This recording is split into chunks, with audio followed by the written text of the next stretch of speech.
Que le Seigneur vous bénisse. Donc, nous n'allons pas perdre beaucoup de temps. Nous allons devoir commencer immédiatement.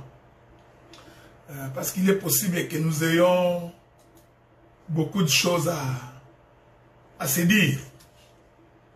Nous bénissons le Seigneur qui nous a gardés, l'Éternel qui nous a protégés, celui qui nous a donné le souffle de vie. Que ces dieux-là vous bénissent, qu'ils vous gardent et qu'ils fassent prospérer également l'œuvre de vos mains. Donc c'est très important. Laissez-moi d'abord...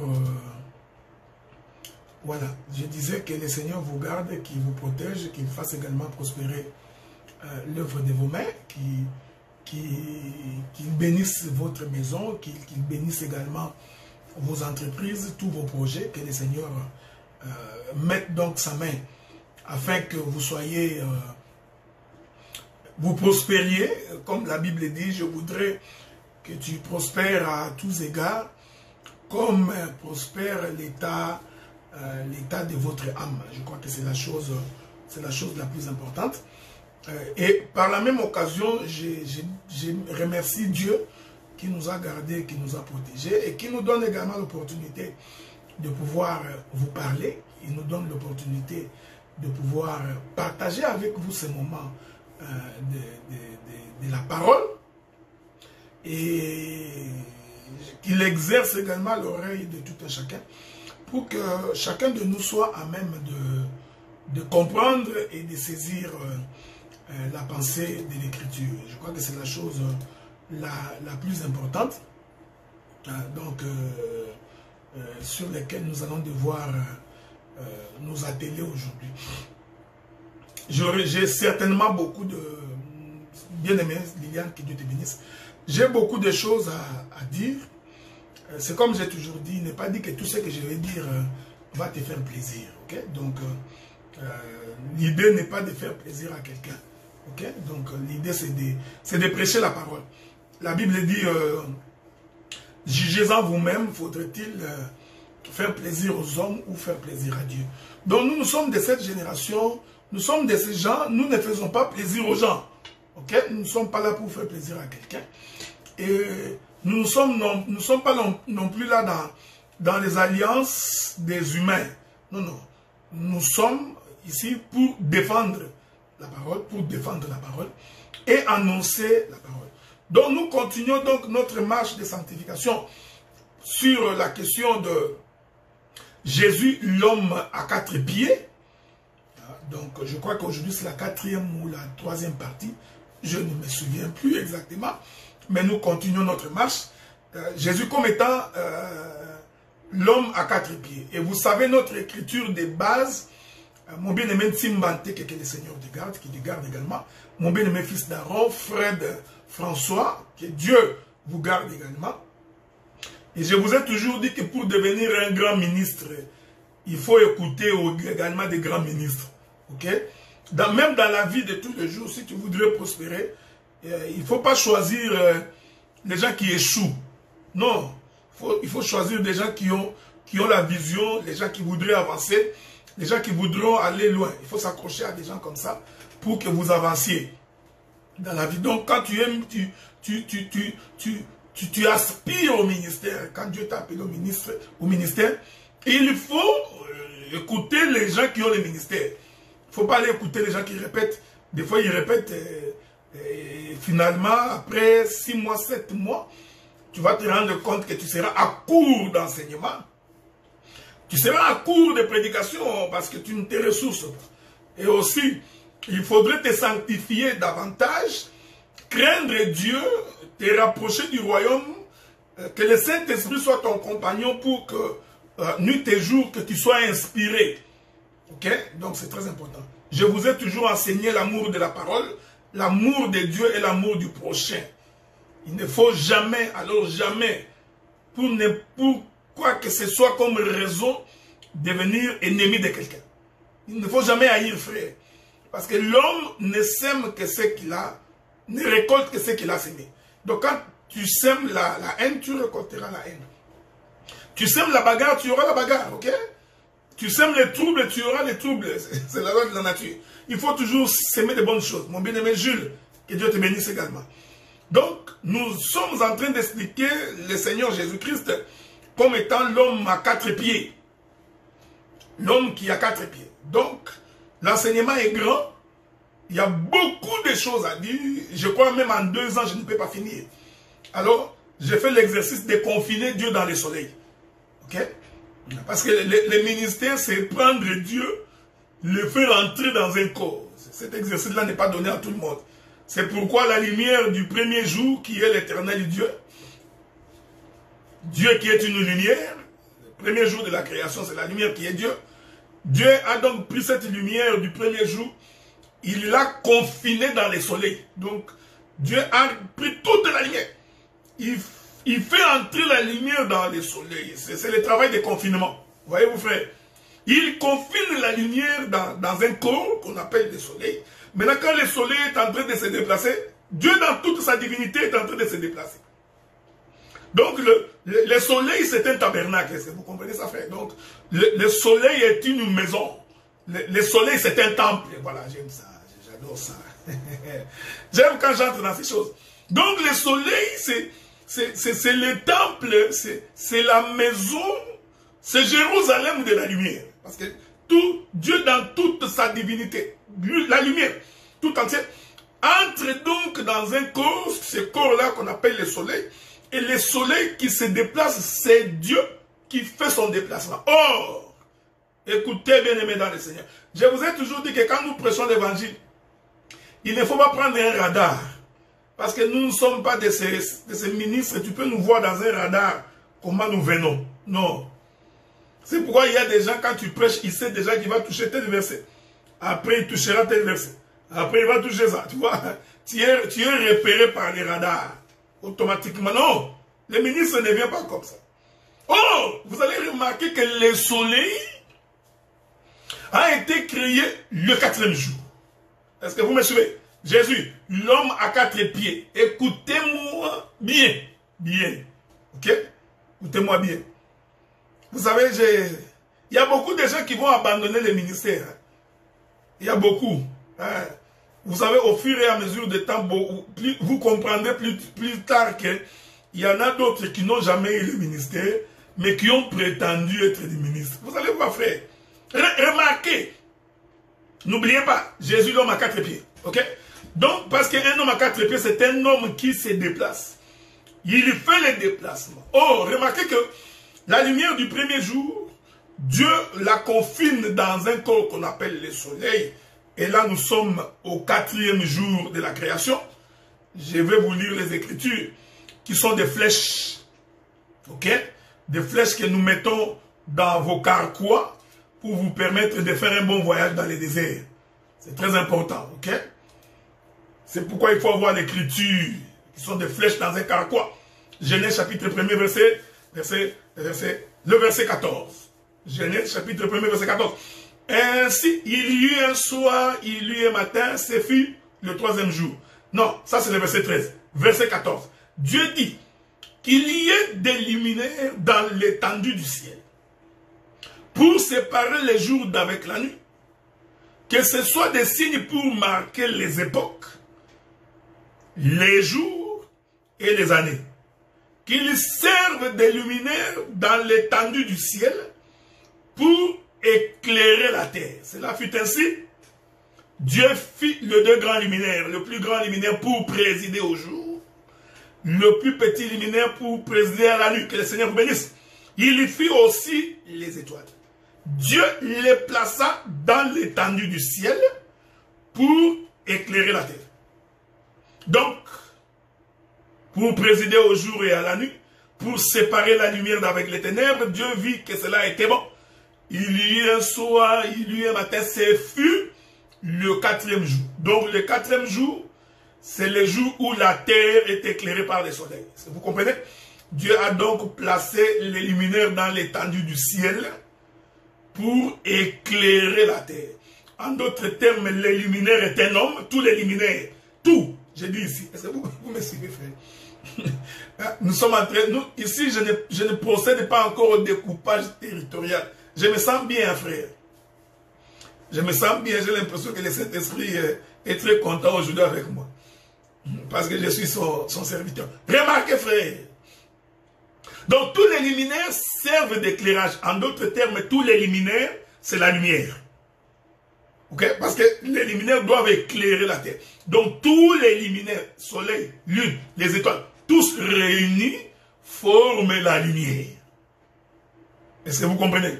Et je vous informe pour votre information, parce que ce n'est pas l'objet de notre intervention, la lumière qu'il y a dans la lune vient du soleil. Les lumières ou la lumière qui sont dans les lumières qui sont dans les étoiles viennent du soleil.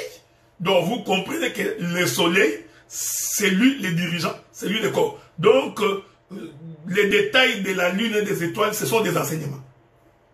Et Dieu les a placés dans l'étendue du ciel pour que la terre soit éclairée. Donc quand la terre n'a pas le soleil, n'a pas les luminaires, la terre ne peut pas être éclairée. Jésus a donc raison de dire, je suis la lumière du monde.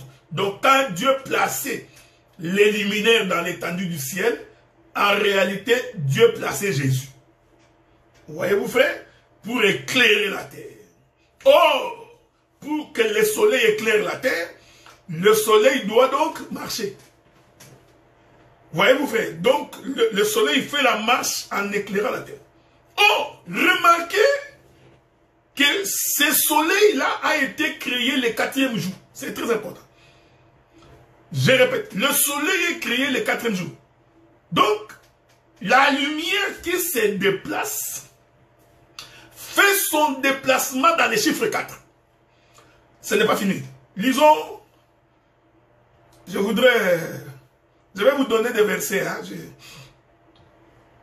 J'en ai beaucoup, mais si je passe mon temps à vous donner beaucoup de versets, il est possible que beaucoup auront des difficultés. Hein? Il y a une écriture que je cherche dans les livres des Nombres. Hein? Donc, je ne sais pas si je vais vous trouver cette écriture-là. Je voudrais vous la donner juste pour votre information, pour vous permettre de comprendre ce que je vais dire tantôt. Mais si je ne sais pas si mon bien-aimé Roland est connecté. Parce que des fois, quand j'ai des difficultés pour trouver l'écriture, Roland est toujours là pour m'aider. Je suis en train de chercher le campement d'Israël. Quand Israël campait. Hein? Je cherche le campement d'Israël. Donc, si un frère me trouve cette écriture, je sais que c'est dans les livres des Nombres. Donc, mon bien-aimé Jean-Didier Dinganga, il y a l'écriture du campement d'Israël. Trouve-moi cette écriture, envoie-la-moi. Ça va nous permettre d'avancer au lieu de perdre du temps. Vous savez, quand Israël campait, hein, Israël était en train de camper en 4 bras.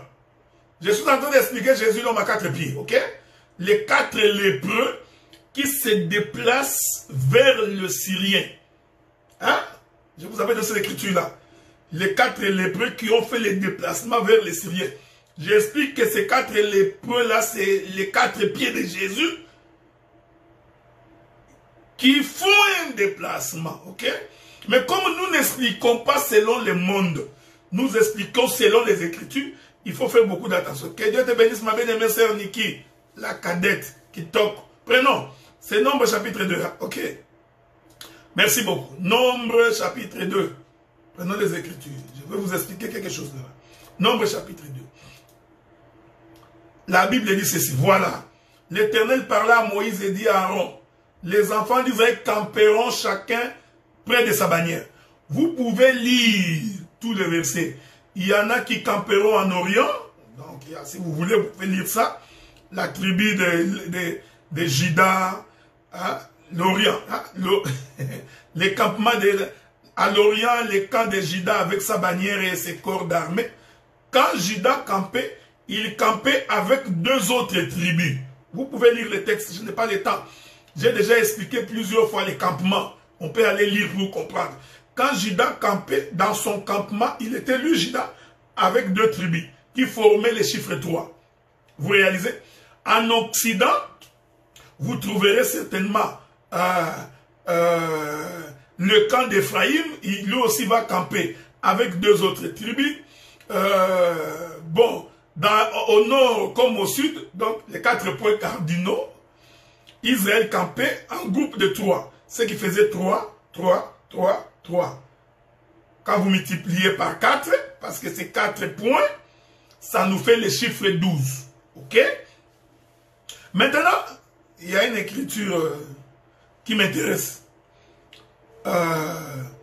Vous pouvez continuer, vous verrez plus tard que quand Israël campait comme ça, il campait en 4 bras. Mais ces campements-là n'étaient pas stationnaires. Ok?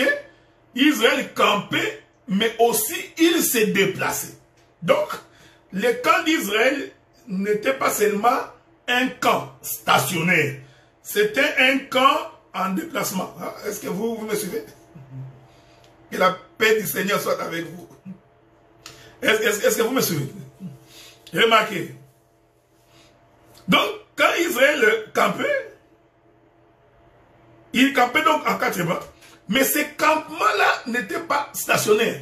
C'était un campement en déplacement. Et l'Écriture dit que quand Israël voulait se déplacer, c'est Juda qui commençait la marche. Donc les camps se déplaçaient. Or, les camps d'Israël, quand ils se déplaçaient, c'était toujours en 4 bras. Chacun dans son coin, selon sa bannière. Donc, Israël qui se déplace, voyez-vous, avec 4 pieds. Je vous informe qu'il y a des profondeurs et des profondeurs. Beaucoup de choses à dire ici, mais il n'y a pas moyen de revenir derrière. Donc, le campement, quand Israël campe, c'est le chiffre 4 qui campe. Vous comprenez que c'est le roi, ok? Oui, oui. Quand il campait, c'est le roi qui campait.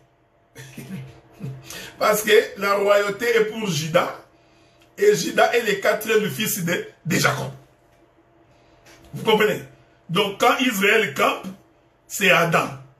Quand Dieu dit à Adam, je te donne l'autorité, la domination dans les jardins d'Éden, c'est toi qui va assujettir. C'est toi qui... Donc Adam était un roi. Donc Adam, c'était le chiffre 4. Est-ce que vous me suivez, frère? Maintenant, quand Israël s'est déplacé, il s'est déplacé avec tous les camps, tous les 4 camps. C'est ce que j'appelle les pieds de Jésus. Mais remarquez une chose, frère.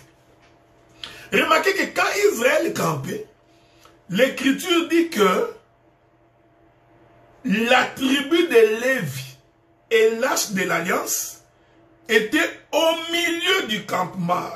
Où est cette écriture-là, hein? Je suis entré, je crois que ça doit se trouver dans Nombre. Nombre quoi, chapitre 3 ou quoi, chapitre 4. Hein? Je cherche cette écriture-là. Hein? Je cherche cette écriture-là. Bon, je sais que vous allez me la trouver parce que je ne voudrais pas perdre de temps. C'est comme je vous ai toujours dit que je n'aime pas bloquer les versets. Moi, je n'ai pas la tête de bloquer les versets. Généralement, quand on était à l'école, les gens qui bloquaient les réponses, les syllabus, c'était des gens qui n'étaient pas très intelligents. Les gens qui n'étaient pas intelligents, ils prenaient le temps pour bloquer. Mais là, quand ils bloquent, quand on lui pose maintenant une question en dehors de ce qu'il avait bloqué, il est fini. Il est complètement perdu. Ok? Donc, il y a voilà, Nombre chapitre 2, verset...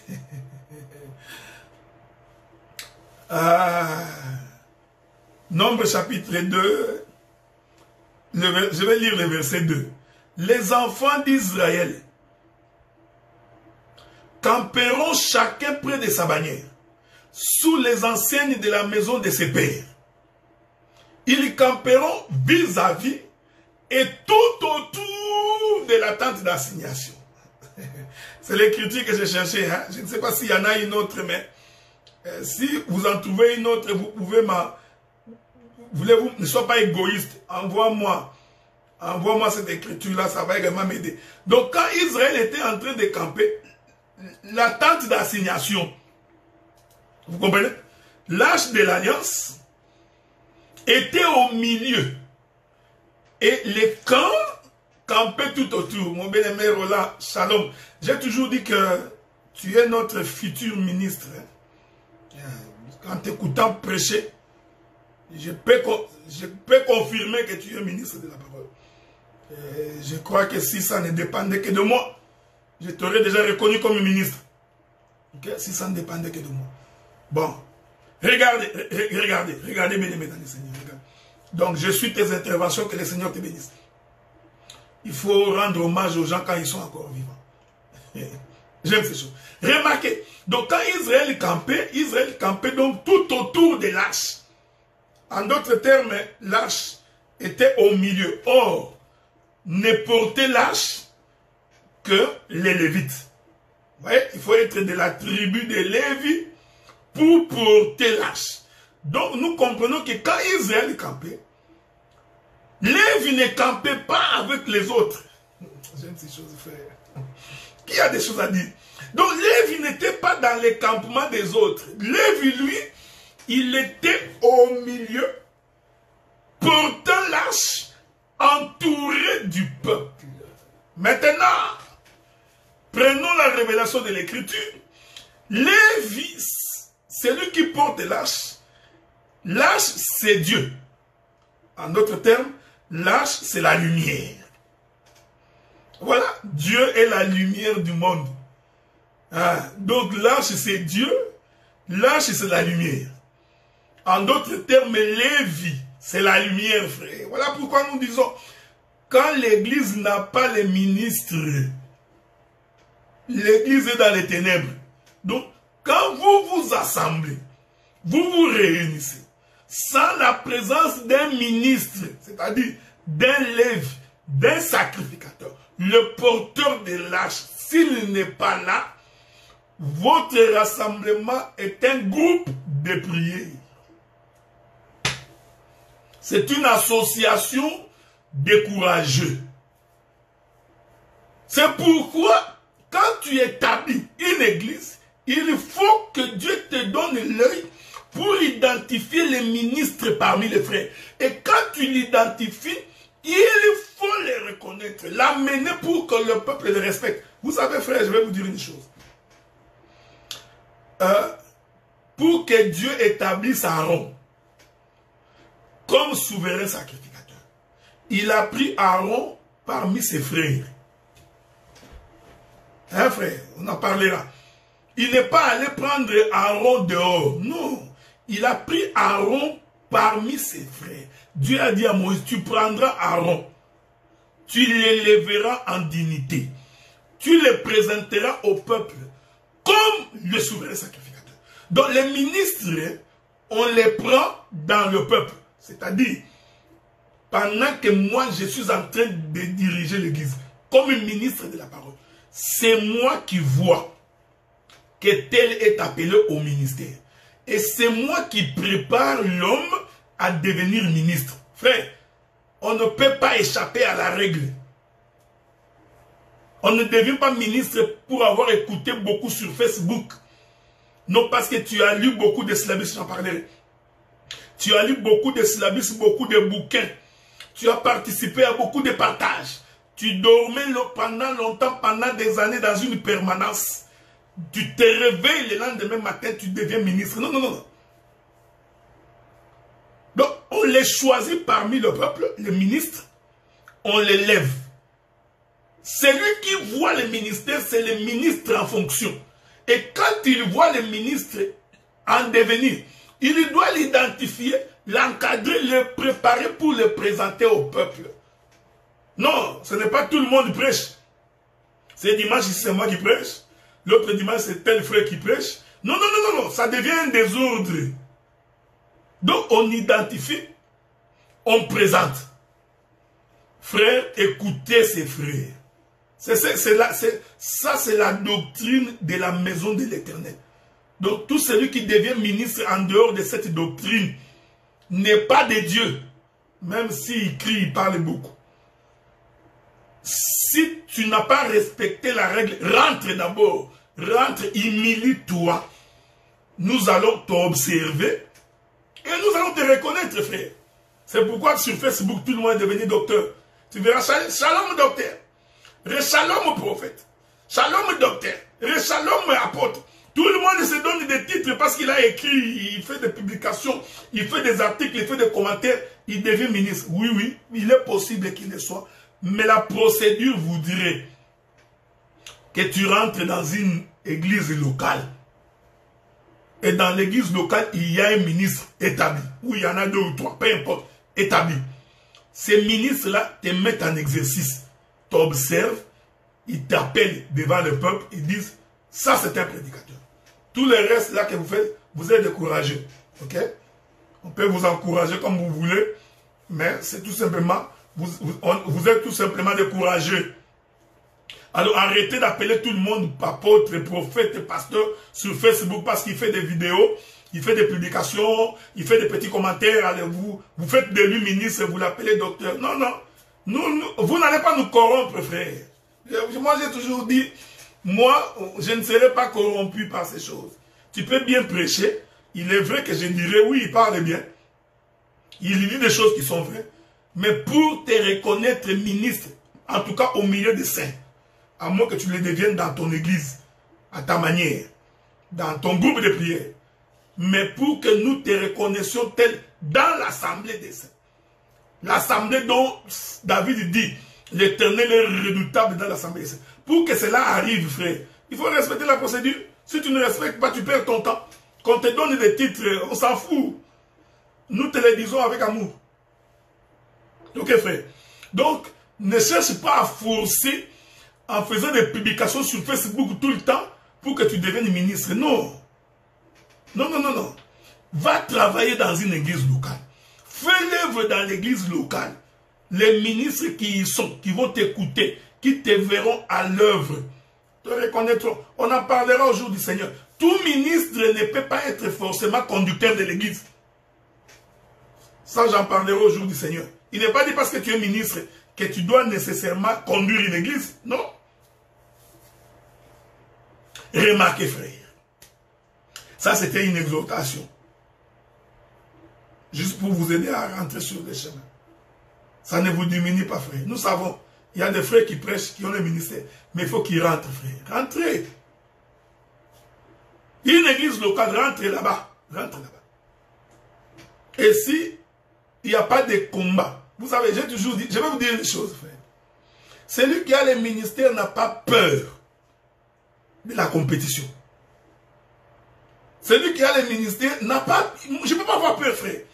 Même si, pendant que je travaille ici avec le pasteur Azaf, même si l'idée monterait dans la tête du pasteur Azaf de faire une rébellion, je n'ai pas peur. C'est une façon de parler. Même si demain, Azaf sortira pour dire, je vais commencer une autre église. On n'a pas peur, frère. Tu ne peux pas dire, non, je ne ferai pas ça parce que demain il va se rébeller. Non, frère. Dans tous les cas, aucun enfant ne demeure éternellement dans une maison. Non. Vous savez, quand vous formez les enfants, il faut vous mettre dans l'esprit qu'ils finiront par partir. Frère, aucun enfant ne demeure éternellement dans une maison. Donc, si nous nous réveillons demain matin, le pasteur Azaf dit, je vais me déplacer pour aller commencer une église. Mais c'est normal, frère, ce n'est pas un combat. Je ne peux pas dire que parce qu'il a l'intention de, je vais le combattre, je vais l'empêcher, je ne le reconnais pas parce que tu vois. Non, tu n'es pas un ministre, frère. Le ministre n'a pas peur. Nous avons toujours dit, il y a une expression qu'on dit chez nous, le batteur de tam-tam dans un village, il a toujours sa chaise, même s'il arrive en retard. Parce qu'on sait qu'il est important. S'il ne joue pas les tam-tam, il n'y a pas de danse. Donc, tout le monde peut manquer de place, mais les batteurs de tam-tam, non, non, non, non, non. Vous trouvez? Un ministre, c'est pareil. Même si on est 10 000, 15 000, quand on a les ministères, on a les ministères. On n'a pas peur. Ok? Donc, il ne faut jamais avoir peur de reconnaître quand tu vois. Hein? Quand tu vois la grâce, reconnaître. Parce que sans quoi, eh bien, nous allons récupérer tes enfants. Le temps arrivera à un moment donné, on récupère tous les enfants et puis tu vas commencer à dire, non, on n'a pris mes enfants, on n'a pas pris tes enfants. Ok? Donc, remarquez bien aimé dans le Seigneur. Lévi était au milieu du campement. Je suis en train d'expliquer Jésus, l'homme à 4 pieds. Or, le 4e jour de la création, le soleil la lumière est entrée dans le soleil. Donc nous comprenons que la lumière, c'est l'arche de l'alliance au milieu du camp. Avez-vous remarqué cette chose? Regardez bien. Observez attentivement. Israël campe en 4 bras. Ce n'est pas pour rien. Parce que c'est le soleil. J'explique que le campement d'Israël, c'est le soleil. Voyez-vous, frère? Il campe à 4 bras pour confirmer que le soleil a été créé le 4e jour. Premier élément. Deuxième élément. Quand Israël campe, l'arche est au milieu. En d'autres termes, l'arche a été introduit au milieu du corps. Tout comme la lumière du premier jour que Dieu a introduit dans le soleil. Vous voyez ça, frère? Donc l'arche au milieu, c'est la lumière dans le soleil. Ainsi nous comprenons, écoutez, nous comprenons que les campements, les 4 campements, c'est le pied du soleil. J'aime ces choses, frère. Est-ce que vous avez remarqué? Parce que quand les campements se déplacent, il ne peut se déplacer que par les pieds. Parce qu'il marche sur la terre. Voyez-vous, frère, hein? Faites attention. Ici, nous sommes dans la doctrine, dans la marche. Écoutez. Écoutez-moi bien. Saisissez ces choses. C'est salutaire. Hein? C'est pour la vie éternelle. Remarquez, frère.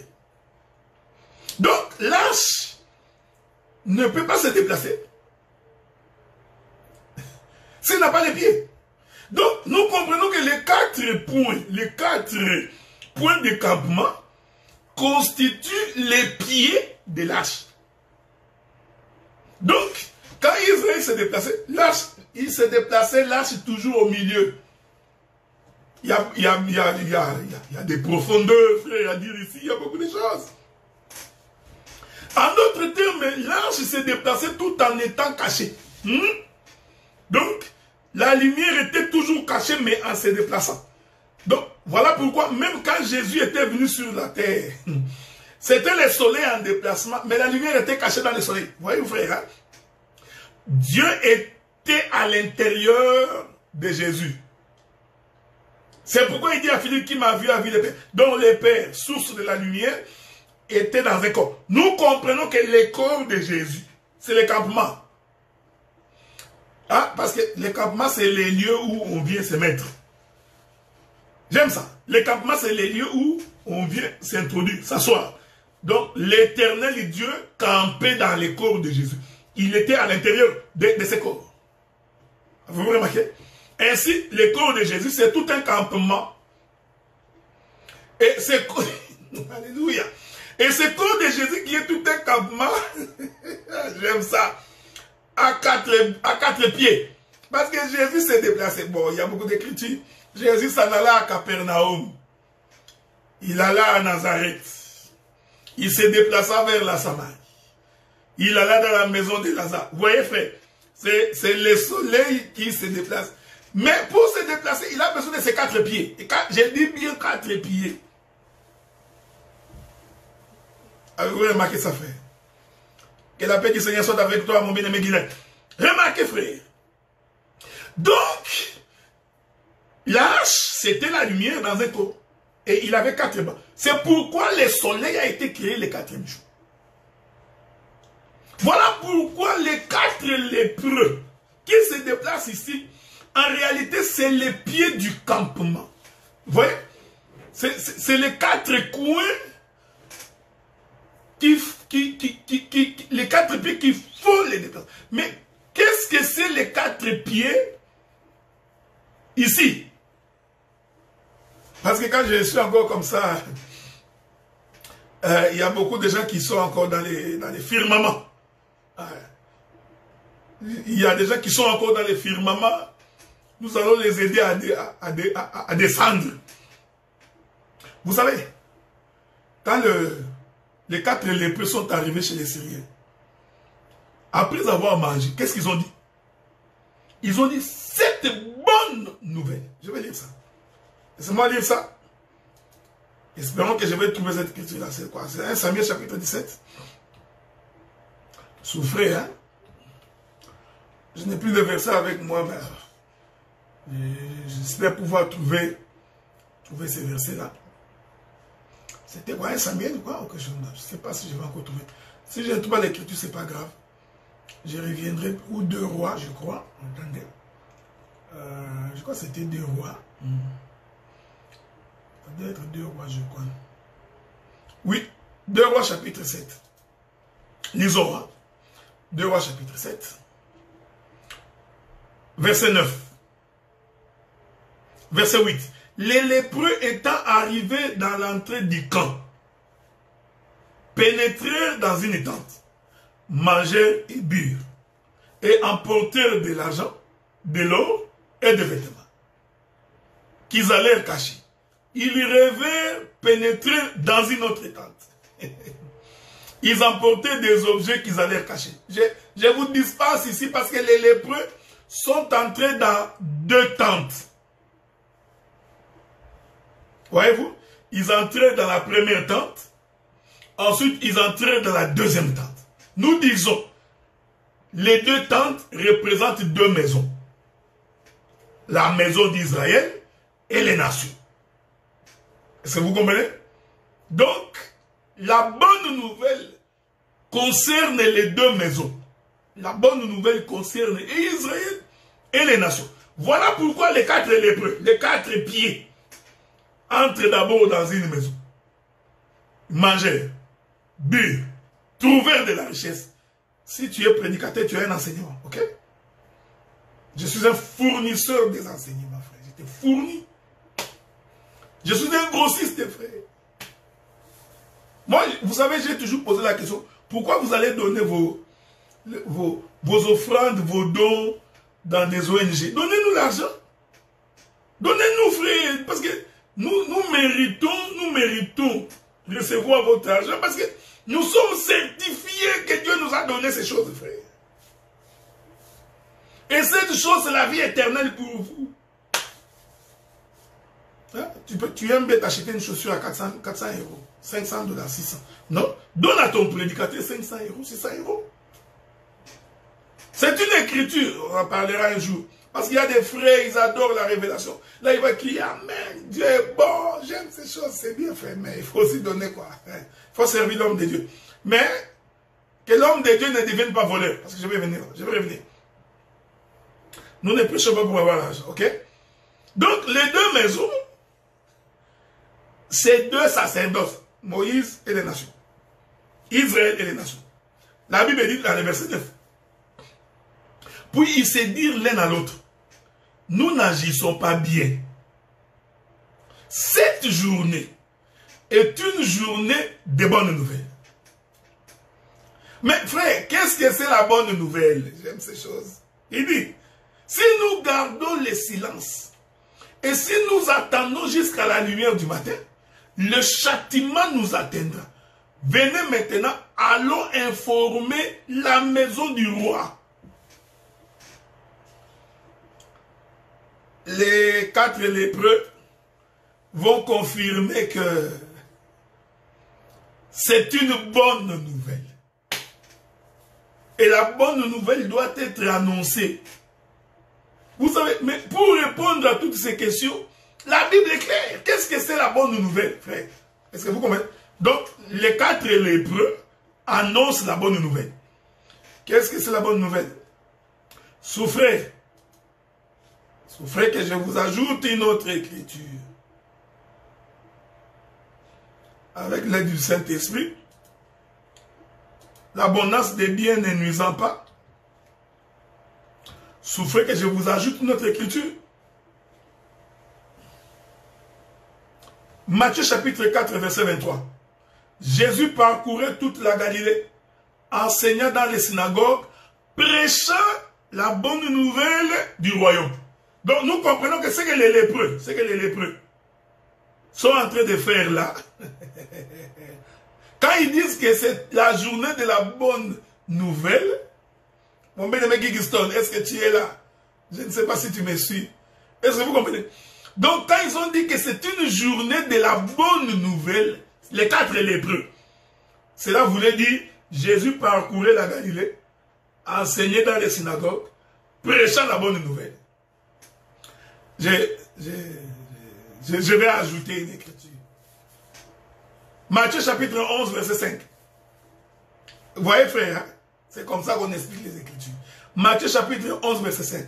Les aveugles voient, les boiteux marchent, les lépreux sont purifiés, les sourds entendent, les morts ressuscitent. Et la bonne nouvelle est annoncée aux pauvres. Je répète, les aveugles voient, les boiteux marchent, les lépreux purifiés, les sourds entendent, les morts ressuscitent. Vous voyez? Il y a 5 événements ici, 5 événements. Le premier événement, c'est que les aveugles voient. 1, 2. Les boiteux marchent. Deuxième événement. Troisième événement.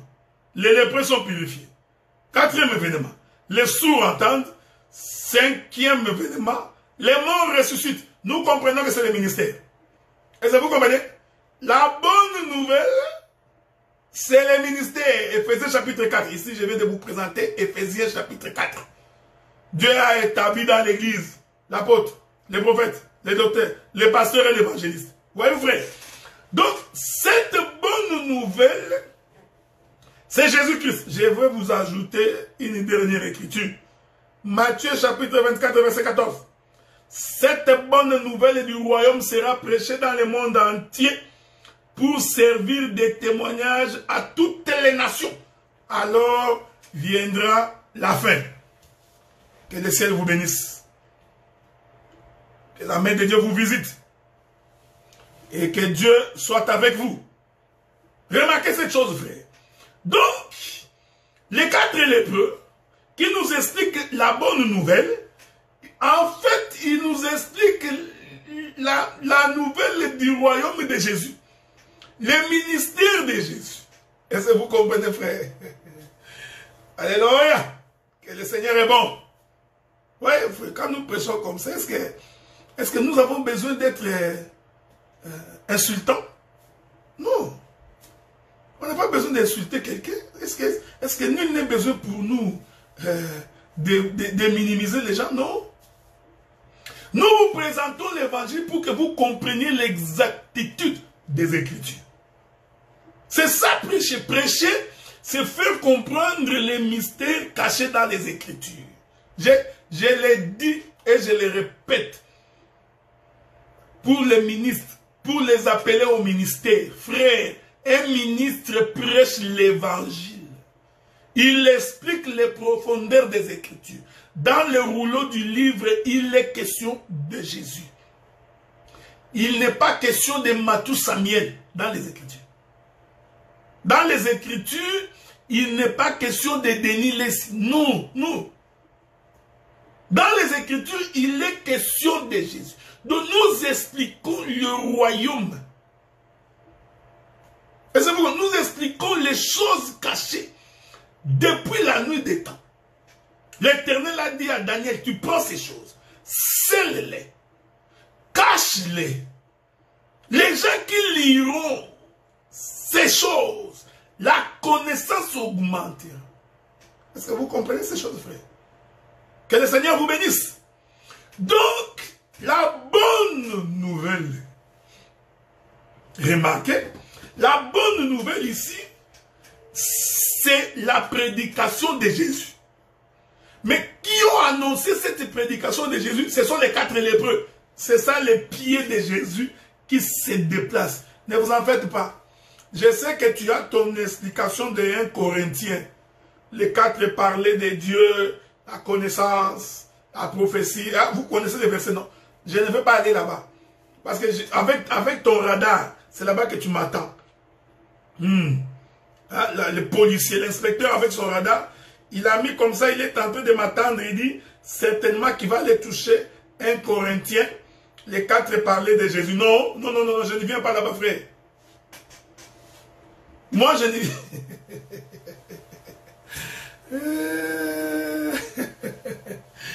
J'aime ces choses, frère bien-aimé dans le Seigneur. Que Dieu vous bénisse.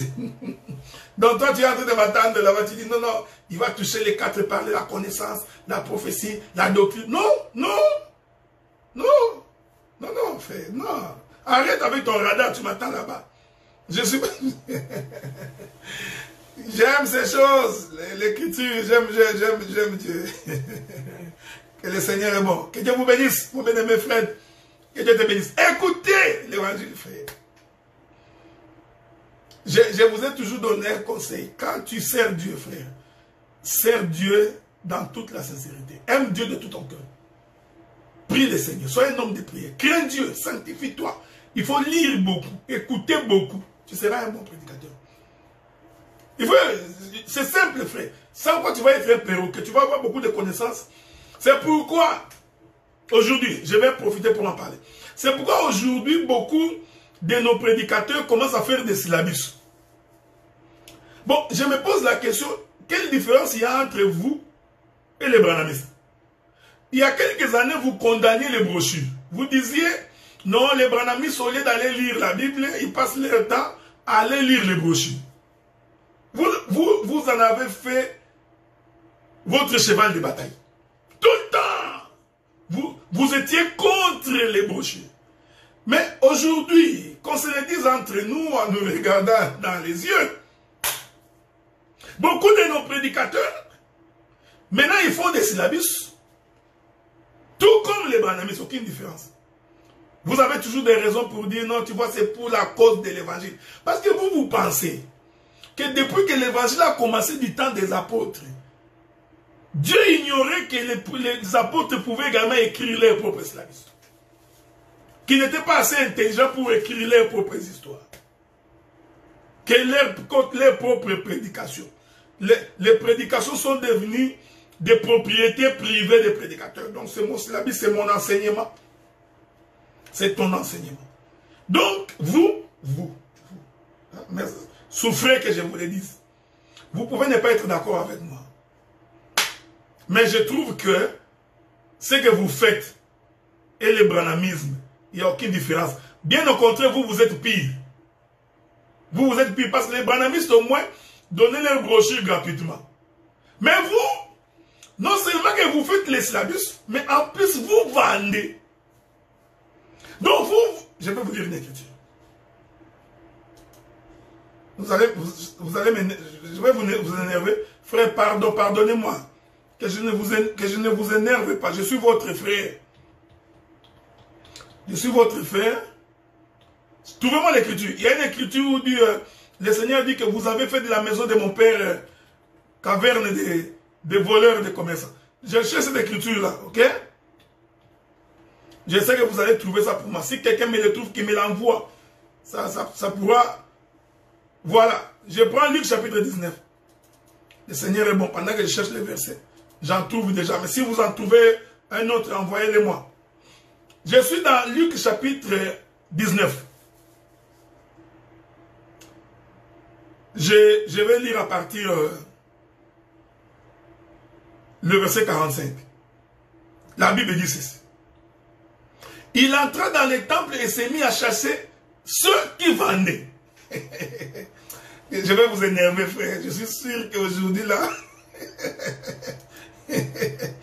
je suis certifié qu'aujourd'hui, là, je vais énerver beaucoup de gens. Hein, frère.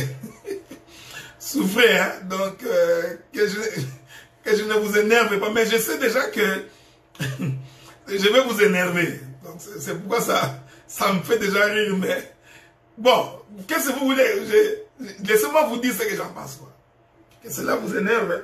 Je te salue, ma bien-aimée fille Nathalie Ndaya. Que Dieu te bénisse. Je te salue également. Regardez, frère. Vous savez, vous pensez que Dieu est fou. Non, il n'y a rien que tu puisses faire que Dieu n'a pas mis par écrit. La Bible dit que Dieu a tout mis par écrit. Consultez les livres de l'Éternel et aucun ne fait défaut. Oui, vrai. Donc quand on consulte les livres de l'Éternel, Dieu trouvera de la sagesse. Dieu répond à toutes les questions. Dans cette Bible que vous voyez faire, il n'y a rien que tu puisses faire que Dieu n'a pas mis dans les Écritures. Il n'y a rien. Tout y est. Je dis bien tout y est. C'est pourquoi Dieu t'a pris de consulter. Consulter les archives de Dieu. Consulter les livres de l'Éternel. Tu auras de l'intelligence et aucun des livres ne te fera défaut. Luc chapitre 19, verset 44. Il entrait dans le temple, il s'est mis à chasser ceux qui vendaient. Donc, Jésus a trouvé dans les eaux de son Père des gens qui sont devenus des commerçants. Frère, avec tout l'amour que j'ai pour vous, parce que vous commencez, vous commencez à porter l'opprobre sur ces choses à cause du fait que vous commencez à vendre des syllabus. Dieu t'a fait la grâce de comprendre les Écritures. Tu es devenu intelligent. L'intelligent du Saint-Esprit. Dieu t'a donné une belle écriture. Tu écris bien. Toi, tu en profites pour devenir qui? Pour devenir un commerçant. Et quelle est ta réponse quand on te pose la question?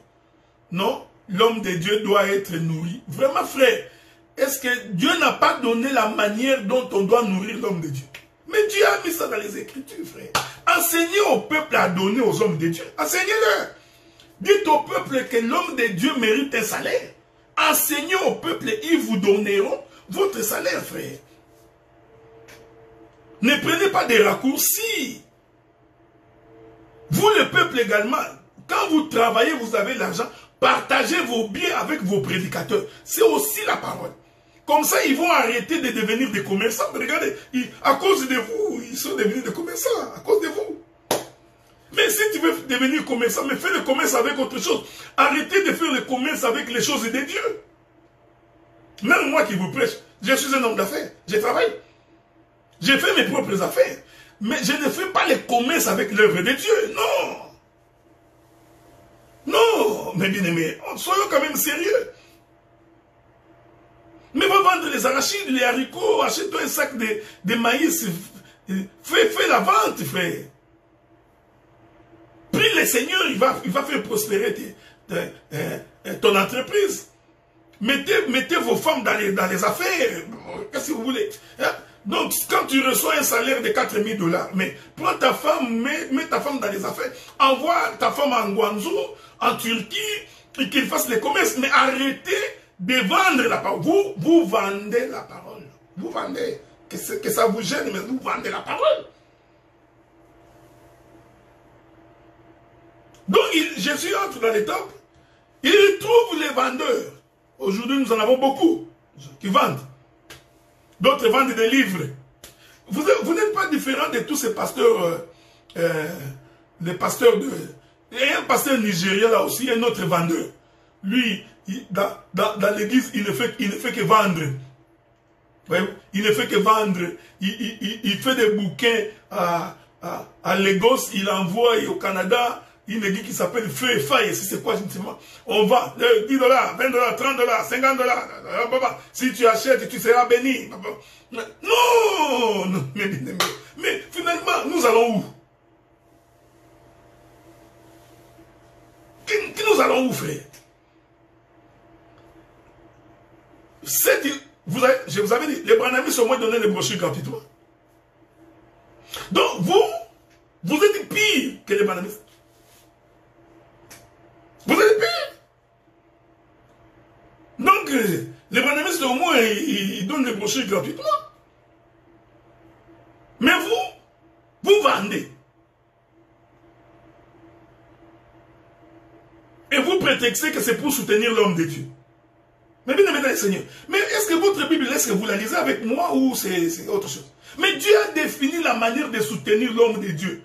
Dans les Écritures. Est-ce que vous le voyez ou vous ne le voyez pas? Mais c'est écrit la manière de soutenir l'homme de Dieu. Mais bien aimé, c'est écrit dans la Bible. Quand vous consultez les livres, la manière de soutenir les hommes de Dieu, c'est inscrit. Apportez dans la maison, apportez dans l'église vos offrandes, vos dîmes, entre guillemets. Je mets ça entre guillemets. Mais il faut aussi apporter, parce que je vous avais dit la fois passée que la dîme, même aujourd'hui, ça se donne. Tu peux crier comme tu cries là. En face, quand nous allons faire un partage, tu ne vas pas t'en sortir. Même aujourd'hui, la dîme se donne. Sauf que nous disons, elle ne se donne pas comme au temps de la loi. Même aujourd'hui, elle se donne. Mais elle ne se donne pas comme au temps de la loi. Parce que l'ouvrier mérite son salaire. C'est ce que Paul dit. Alors, bien aimé, enseignez au peuple d'amener dans l'église la part de l'homme de Dieu. Mettez ça dans l'église. Les intendants et les diaconats se chargeront pour soutenir l'homme de Dieu. Mais c'est écrit, nos frères. Est-ce que vous ne voyez pas cette écriture? Non, vous voyez l'écriture. Mais comme l'esprit de la cupidité nous a tous envahis. Donc l'homme est devenu commerçant. Il réfléchit. Ces jours ici, j'ai bien prêché sur le ministère. Le peuple a crié Amen, Amen. Oh docteur, pousse, pousse. Avance encore, pousse. Oh docteur, profondeur. L'homme se dit les gens sont attirés. Qu'est-ce que j'ai fait? Frère, je vais écrire un syllabus et je vais vous vendre. C'est comme si, vous savez, quand nous étions en internat, on volait les poules des villageois. Parce que moi, j'ai étudié à l'internat dans la région du Bandung, la province du Bandung, à Kipatakatik. C'est, je crois, à 26 km de Massimanimba. C'est là que j'ai étudié. Maintenant, à l'internat, quand on avait faim, qu'on voulait voler les poules des villageois, qu'est-ce qu'on faisait? On prenait les grains de riz. On commençait à jeter depuis dehors, jusque dans les dortoirs. Maintenant, quand la poule venait, il picote un grain, un deuxième. La poule va suivre les grains. Dès qu'il entre dans les dortoirs, nous fermons la porte. Nous égorgeons la poule, déplumer dans les dortoirs. On va cuire la poule dans les dortoirs. Voleurs que nous étions. Des vrais voleurs que nous étions. Non, c'est pareil, c'est pareil. Donc, vous piégez le peuple de Dieu. Nous prêchons comme ça, tu ramasses une révélation, tu deviens grand maître en révélation. Tu fais la démonstration, les gens applaudissent, le Seigneur est bon, tu en profites maintenant. Tu dis, maintenant qu'ils sont tombés dans les paniers, comment j'ai fait pour les bouffer? Que le Seigneur vous vienne en aide, frère. Et que vraiment que Dieu vous vienne en aide. Lisons, je n'ai pas fini. Vous pensez que je vais passer vite comme ça? Je ne passe pas vite, frère. Je suis ici. Regardez. Il entre dans les temples et s'est mis à chasser ceux qui vendaient. Leur disant, il est écrit, ma maison est une maison de prière. Vous en avez fait une caverne de voleurs. Vous voyez? Non. J'aime la Bible. Quand je vous ai dit que vous êtes des voleurs, vous dites que non. J'ai inventé. Non, ce n'est pas moi qui ai inventé, c'est Jésus. La Bible dit qu'il a trouvé ceux qui vendaient, il les chasse. Jésus a trouvé des vendeurs. Mais Jésus qualifie que ces vendeurs-là sont des voleurs. J'aime ces choses, frère. C'est pas moi. Bible. Est-ce que vous comprenez? Des vendeurs, voleurs. Tu vois, c'est ça, c'est les vols. Parce que l'idée, c'était le vol qui était derrière ces gens-là. Est-ce que vendre, c'est une mauvaise chose? Non. Vendre, c'est pas mauvais. Les commerçants, ils vendent, non. Mais quand vous faites la vente pour les choses de Dieu, les seigneurs considèrent qu'ils sont des voleurs. Pourquoi? Parce que, tu vois, au temple, les gens venaient sacrifier. Les animaux, les pigeons, tout. Maintenant, il y en a certains qui se sont entendus, ils disent, oh, comme il y a beaucoup de gens qui viennent ici pour sacrifier, alors, créons un commerce pour leur vendre les animaux de sacrifice. Tu vois? L'animal de sacrifice pour Dieu, c'est une bonne chose. Mais l'intention est mauvaise. Donc, parce que celui qui venait pour sacrifier devrait amener l'animal de chez lui à la maison. Il vient.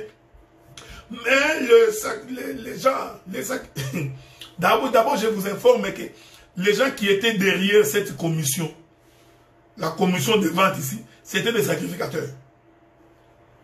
Parce que toi, tu ne peux pas aller vendre dans un temple autant de pharisiens si tu n'es pas en connivence avec les sacrificateurs. Ça va arriver comment? Dis-moi comment ça va arriver. Comment tu es entré dans les temples, là où les sacrificateurs siégeaient, les ânes et les caïfs, tu viens et tu viens vendre tes habits de Mwanzo sans que les sacrificateurs ne soient en fonction. Vous comprenez? C'est pourquoi le verset 47 il dit ceci. Il enseignait tous les jours dans les temples les principaux sacrificateurs, les scribes et les principaux du temple cherchaient à les faire périr. Pourquoi? Parce qu'il avait chassé les gens qui vendaient en leur nom. Donc tous les commerçants que vous voyez, les cambistes, ah non, donc tous les gens que vous avez vus dans les temples qui étaient en train de vendre là, en fait c'était des sous-commissionnaires des principaux sacrificateurs. C'est ce que vous faites. Là, tu fais ton syllabus. Après, tu as payé ton petit commissionnaire. Petit, toi, tu vas aller vendre ça. Petit, pour y faire. Ça, c'est 10 $. Tu leur diras que c'est pour soutenir l'homme de Dieu. Ça, c'est 5 $. Bon, je vais mettre un point virgule ici. Ah, ça fait 1 heure que je parle. Je ne voudrais pas déborder. Donc, vous voyez, je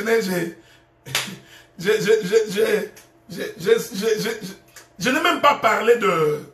Je devais parler de quoi? Je n'ai même pas parlé sur... peut-on avoir une église dans une ville ou plusieurs églises dans une ville? Dans cette question-là, elle est tellement simple que je peux même y répondre tout de suite là. Ça, ce sont des questions. Non, non, il y a beaucoup de choses à dire là-dessus, mais je veux quand même vous dire que nous pouvons trouver dans une ville plusieurs églises. Okay, laissez-moi voir si je pourrais vous trouver quelques écritures. Ça va nous permettre de conclure là, ok? Et bien aimé dans le Seigneur, quand ce que je vous dis là est salutaire, c'est pour votre salut. Hein. Donc, il ne faut pas m'en vouloir. Okay? Il ne faut pas me haïr. Hein? Parce que je te dis la vérité. Non, non, non. Ne fais pas ça, ok? Ce n'est pas bon pour ta santé. Laissez-moi vous trouver une écriture. Je ne sais pas si je trouverai cette écriture-là. Il y a une écriture que je cherche, mais je ne l'ai pas. Attendez. Souffrez, hein? Souffrez avec la grâce du Seigneur. Vous souffrez pour une bonne cause. Je voudrais vous donner les écritures. Ça va nous permettre de pouvoir avancer. Je ne trouve pas cette écriture-là. Il y a une écriture dans les livres des Corinthiens. C'est cette écriture-là que je cherche. Et je crois que c'est avec cette écriture-là que nous allons devoir finir, ok, pour aujourd'hui. Attendez. Mais c'est pas vrai. Pourquoi je trouve cette écriture? J'ai souffré. Je n'ai jamais bloqué les versets, mais le Seigneur m'aidera à trouver cette écriture-là. On est où?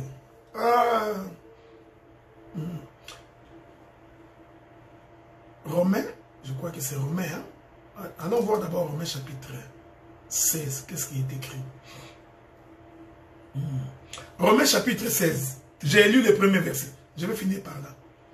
La Bible dit, je vous recommande Phobé, notre sœur, qui est diaconesse de l'église des Sancrés, afin que vous la receviez à notre Seigneur d'une manière digne de saint, et que vous l'assistiez dans les choses où elle aurait besoin de vous, car elle en a donné aide à plusieurs et à moi-même.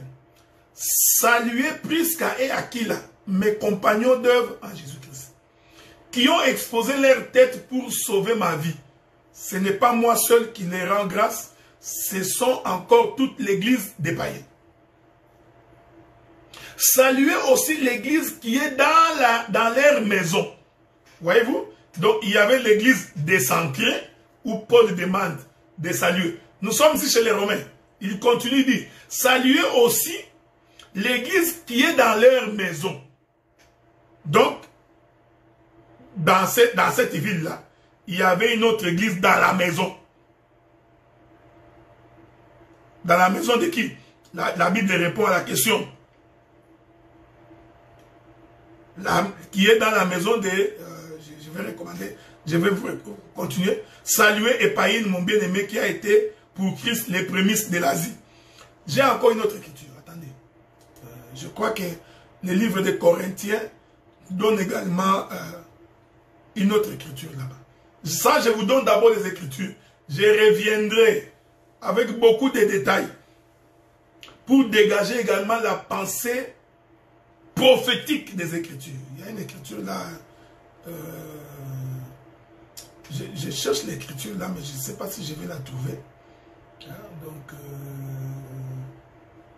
je ne la trouve pas, mais je crois que le Seigneur... Il y a aussi une écriture dans Corinthiens où Paul, tout en saluant quelqu'un, il salue également les autres membres de l'église. Je ne sais pas si je vais trouver cette écriture. Mais souffrez, je crois que le samedi prochain, je reviendrai avec détails pour expliquer cela. Attendez. J'aurais bien voulu vous trouver cette écriture-là. Bon, je ne sais pas si mes recherchistes ont trouvé ces écritures-là. Je pourrais toujours vous la donner plus tard. si le Seigneur nous garde. Bon, remarquez frère, non mon bien-aimé Guilain, je parlais pendant 1 heure, ça fait 1h15 depuis que je parle. Donc, ça fait quand même longtemps que j'ai commencé. Regardez maintenant bien-aimé dans le Seigneur. Ça nous reviendrons plus à pour démontrer que dans une ville, on peut avoir plusieurs églises locales. Ce n'est pas un problème. Sauf que nous reviendrons pour expliquer comment naissent ces nouvelles églises locales. Là, je crois, il y a un petit problème doctrinal qu'il faut qu'on se le dise en face, sans arrière-pensée. Mais qu'il y ait plusieurs églises locales dans une ville, il peut y en avoir. Sauf que il faut vérifier de quelle manière ces églises-là naissent. Ça, c'est très important. Parce qu'il y a une manière pour que nous multiplions les églises dans une ville. C'est très important. Maintenant, regardez, frère. C'est là que je finis. Dans le livre d'Ézéchiel. C'est là que je vais finir. Je finis dans... Donnez-moi 5 minutes. On va finir par là. Dans le livre d'Ézéchiel. Et ensuite, on va devoir se dire au revoir pour aujourd'hui. Nous prenons le livre d'Ézéchiel. Le chapitre 1er. Ézéchiel chapitre 1er. La Bible dit ceci. J'ai lu à partir du verset 15. J'ai regardé ces animaux. Pour comprendre, il faut monter plus haut. Ok? Il faut remonter plus haut pour comprendre ces animaux. Mais remarquez une chose ici, c'est très important. Je vais quand même relire ça. Commençons par le verset 4. Ézéchiel chapitre 1er verset 4. J'ai regardé, voici du vent du septentrion. Il vient du septentrion un vent impétueux. Une grosse nuée, une gerbe de feu, qui répandait de tous côtés une lumière éclatante, au centre de laquelle brillait comme des lérins polis, sortant du milieu de feu. Au centre encore paraissaient 4 animaux, dont l'aspect avait une ressemblance humaine. Le 4 pieds de Jésus. Est-ce que vous me suivez, frère?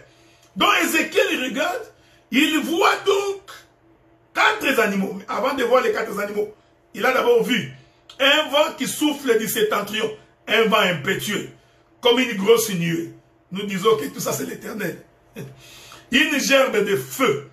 Nous disons, c'est encore l'Éternel. Souvenez-vous que quand l'Éternel croise Moïse, Moïse a vu un buisson ardent, tout en feu, mais ne se consumant pas. C'était la gerbe de feu, qui répandait de tous côtés une lumière éclatante, au centre de laquelle brillait comme des lérins polis. Tout ça, ce sont des enseignements. Hein? Parce que les reins polis, c'est Golgotha. Sortant du milieu de feu. Au centre encore, paraissaient 4 animaux, dont l'aspect avait une ressemblance humaine. Donc les 4 animaux, tous les 4, ressemblaient à un homme. La Bible dit, chacun d'eux avait 4 faces. J'aime ces choses, hein. Nous, Jésus, l'homme à 4 pieds, je vous avais dit qu'il y a beaucoup de choses à dire ici. 4 faces. Et chacun avait 4 ailes. Leurs pieds étaient droits. La plante de leurs pieds était comme celle du pied d'un veau. Vous comprenez? Parce que les veaux, j'ai dit, les veaux, c'est les serviteurs. On ne muselle pas le bœuf quand il laboure la terre. Donc quand on parle du bœuf, du veau, nous parlons d'un serviteur. Est-ce que vous comprenez? Jésus dit, je travaille, je chasse les démons aujourd'hui, demain, et après-demain, je m'en irai. C'était le serviteur. Donc, quand on voit les pieds des veaux, on voit les pieds de celui qui marche. Je vous avais dit que j'ai beaucoup de choses. Parce que les 4 lépreux ont fait un déplacement. Vous voyez, c'est les serviteurs qui se déplacent. L'écriture continue. Ils étincelaient comme des lérins polis. Vous voyez, les pieds des veaux comme des lérins polis. Frère, je m'excuse, mais il y a beaucoup de choses à dire ici. Or, les reins, souvenez-vous, l'Éternel a dit à Moïse, tu te feras un serpent d'airain. Oh, pour faire les serpents d'airain, il faut travailler les reins. C'est ça, les reins polis. Le prophète Jean a vu cela. Il dit, de la même manière que Moïse éleva les serpents d'airain dans le désert, de même les fils de l'homme. Souvenez-vous que je vous ai dit que les 4 êtres que nous sommes en train de voir ici, tous ressemblaient à l'homme, avaient l'aspect humain. Voyez-vous? Maintenant, on dit de les reins polis. Parce que les reins ici, c'est parce que je vous informe que Golgotha, c'est les pieds. J'en parlerai. Hein, Golgotha, c'est les pieds, frère. Ils avaient des mains d'homme sous les ailes, à leurs 4 côtés. Et tous les 4 avaient leur face et leurs ailes. Leurs ailes étaient joints l'un à l'autre. Ils ne se tournaient point en marchant, mais chacun marchait droit devant soi. Quant à la figure de leur face, c'est là que je vais m'arrêter pour aujourd'hui. Ils avaient tous une face d'homme. Premier élément. Tous. 4 faces du lion. Deuxième élément. J'explique les 4 pieds. Voyez-vous, frère. Tous avaient la face du bœuf. Tous avaient la face de l'aigle. Donc, les 4 animaux ici, c'est pourquoi je vous ai dit, ne m'attendez pas dans 1 Corinthiens, les 4 parler. Non, non, non, non, non, non, non, non, non. Ton radar ne peut pas m'avoir là-bas. Est-ce que vous comprenez? Nous sommes en Allemagne. Autoroute sans limitation de vitesse. Quand Ézéchiel regarde les 4 animaux, il constate que les 4 animaux avaient en commun. Est-ce que vous comprenez? C'est ce que j'ai dit avec vous. Ils avaient des mains d'hommes sous leurs ailes et à leurs 4 côtés. Tous les 4 avaient leur face et leurs ailes. Quant à la figure de leur face, j'ai dit bien de leur face, ils avaient tous, j'ai dit tous, t'as compris? Donc tous les 4 étaient pareils. Aucune différence. J'aime la Bible. Ils avaient tous. Donc, ce que j'ai décrit ici se retrouve dans chaque être, dans chaque. Donc, tous avaient la face. 1.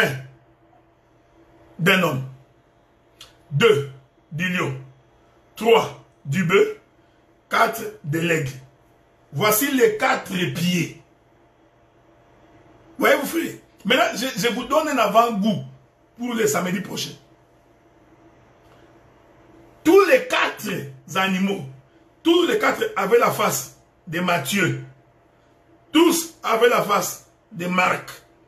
Tous avaient la face de Luc.